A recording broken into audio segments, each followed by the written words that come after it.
Everybody knows that the Porsche Panamera was the first four-door model that the brand sold, but what if I were to tell you that it was actually the third attempt at a four-door car that Porsche made?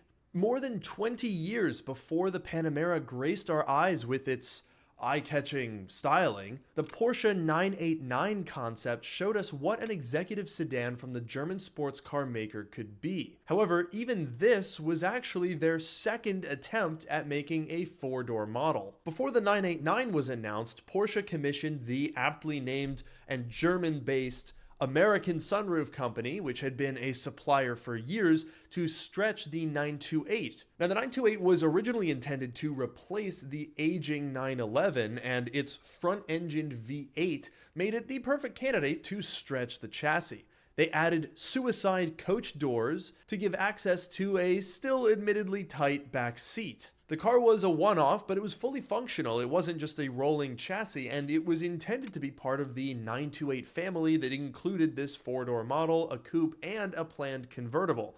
However, none of those ended up happening. And neither did the publicly shown 989 concept, which had a more traditional four-door style. In both cases, executives were unhappy with the handling and the torsional rigidity of the chassis, but ultimately, money is what sunk both projects, because in the early 1990s, Porsche didn't have any. So let me know in the comments below if you would have bought one of these four-door Porsches. As it stands now, the one example of the 928 four-door was given to the president of American Sunroof Company, and it later sold at auction in 2002 for $44,000. I have to assume it would be worth quite a bit more today.